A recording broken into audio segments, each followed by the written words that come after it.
Hello everybody, my name is Alexandra Kilf and welcome back to my channel. Today's video is going to be all about ways to promote for new or independent authors such as myself and maybe you if you are an author or thinking of becoming one.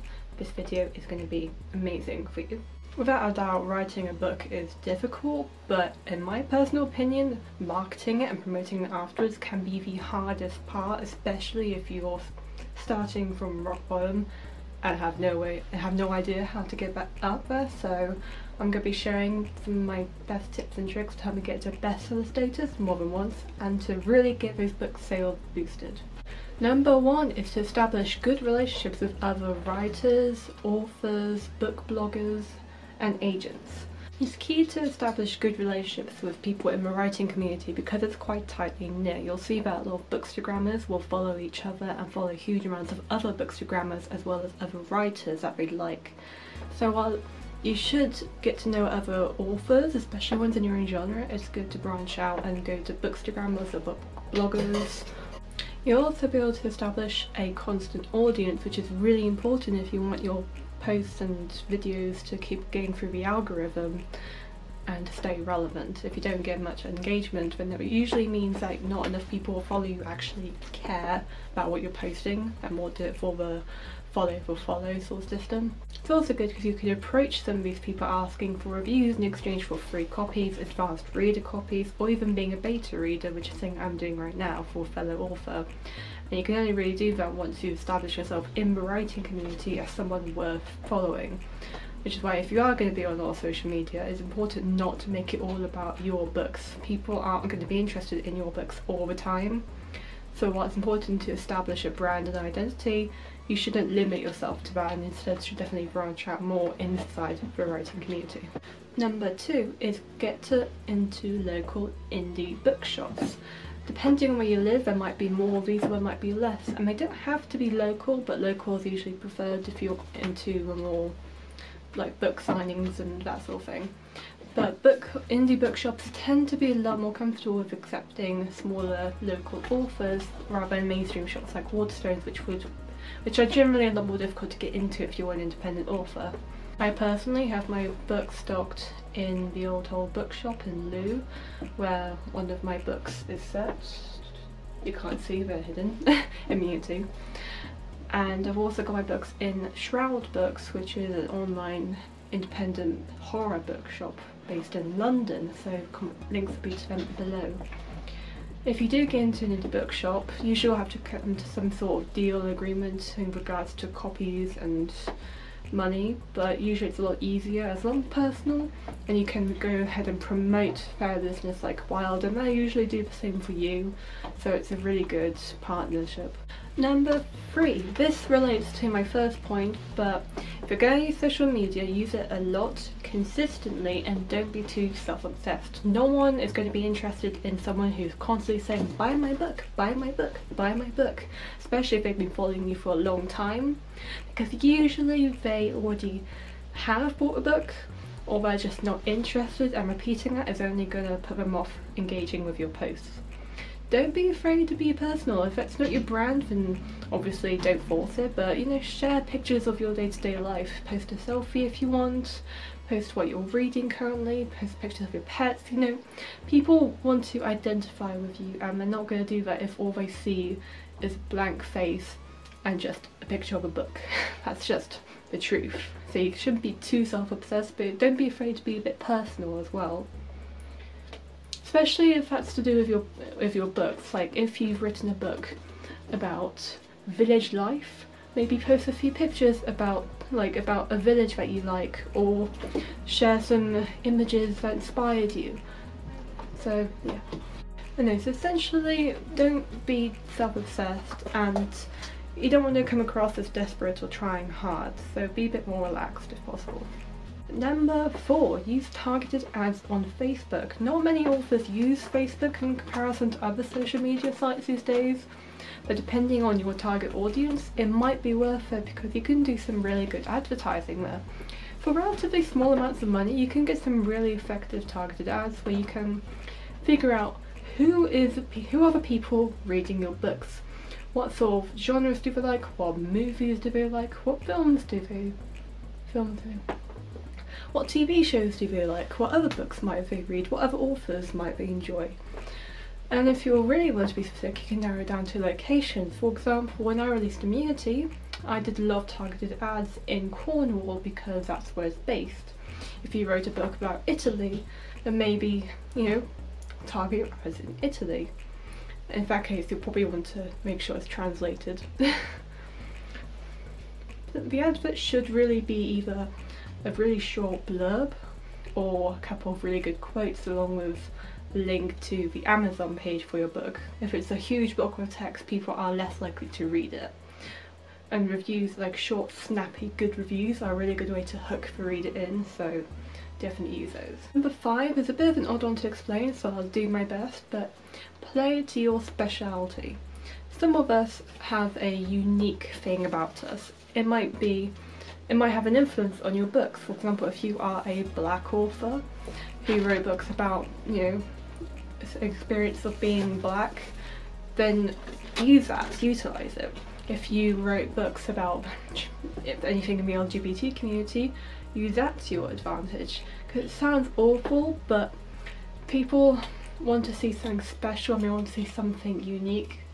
And if you do have something special or unique, or whatever you want to call it, it's really good to utilise it while you can. Too often, being in a minority or having some deep experience tends to put people off.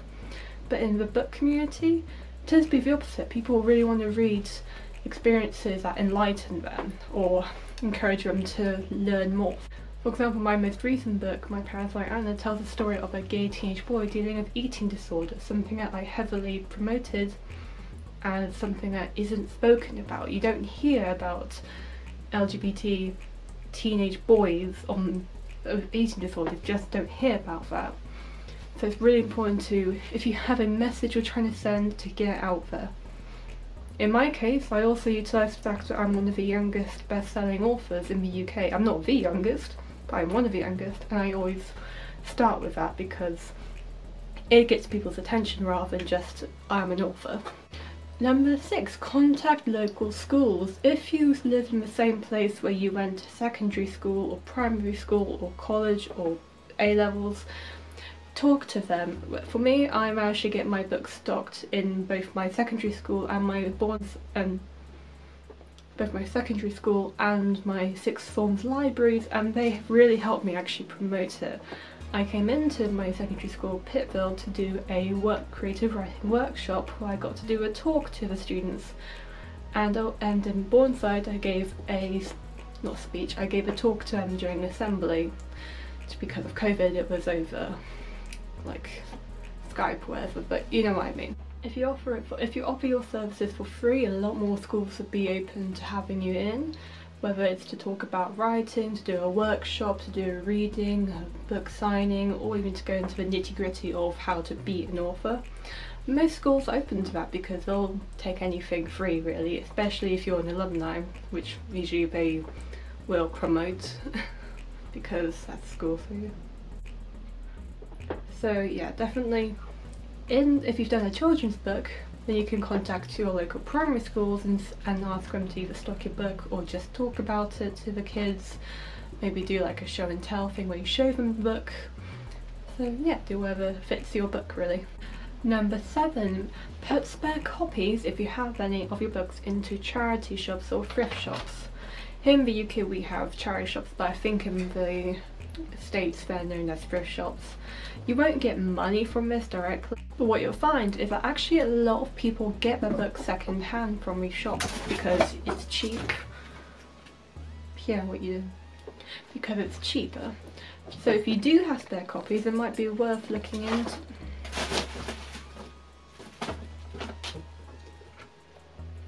Yeah, really? I'm trying to do a video here. It would definitely be worth looking to putting some of them in. As you can see, I've got quite a lot of copies here, but currently I'm in a lockdown, so I can't really go to charity shops and donate them. But if you can, or when you can, definitely look into it, because you might find that it'll be gone pretty quickly. And usually it's a good way for people to, if they read it and be like, that's pretty good actually, they'll usually look into finding you online and seeing where else they can find your books. Number 8 is contact your local newspaper. This is good for anyone that has like a local news station. Like for me it would be Gloucestershire Live, and I did get 2 articles with them as well as an article with the local answer, because local news usually will look for anything interesting going on in the area. It might not reach millions of people, but it'll grab the attention of people who do read the news daily. If you're publishing a new book for the first time, you can say you're a new aspiring author and they might be interested in that. For me it was a bigger deal because I was 16 at the time I published my first book, so it was more of a selling point. But if you've got anything unique like I mentioned earlier, or if you just think your book's really powerful, if you've got the good reviews already, it would definitely be worth getting in touch with local news who would definitely be into writing an article about you. Don't be afraid to take some initiative. People aren't really going to approach you first asking for it, so don't be afraid to go and say, hey, I've got this story, I think you'd be interested. Last but not least, giveaways. Everyone loves giveaways. Everyone loves free stuff, that's just fact. So when you reach milestones like 500 followers on Instagram or Facebook, or a certain number of reviews on Amazon or Goodreads, you can hold a giveaway where usually on Instagram it's a thing of you ask people to follow you and like a post and maybe comment something, and then they're entered into the giveaway, and it gets a lot more people to your page and engaging with your posts and interested in you. And if they do, whoever does win, if they do like your books or they've already read it, they'll be more likely to then post about that giveaway or post about the thing they won. For me, I usually end up, my prizes tend to be copies of my own books, my art, as well as a book from their wish list, because you don't want it to be all about you because they might not be interested in your books entirely. But either way, it's a really good way to get a quick burst of followers that usually stay. And it does link back to my first point about the writing community. Everyone in the writing community loves giveaways. It's a guaranteed way to get a lot of attention pretty quickly, as long as you stick to it and do it semi-regularly. Like I said, if you reach a milestone, that's usually a good point to do it. That's all for today, guys. I hope you enjoyed these 9 tips on how to promote independent books for independent authors. I did do a blog post about this a while back, but it's been buried on my website, so I thought I'd do it in video form so it's nice and quick and easy for you guys to get to. If you've got any other tips, share them with me below so that other writers can, you know, have more tips. And let me know if any of these worked for you. They've worked for me, and I know they've worked for a lot of other people, so I feel quite proud about this variety of hints and tricks to beat the system that's oh so pinned against us little authors. But no, that's all for today, guys. If you haven't already, don't forget to like and subscribe, because I know that 67% of you are not subscribed. I know things. Don't test me, I know things. So yeah, don't forget to subscribe for more videos like this, and I'll see you in my next video. Goodbye.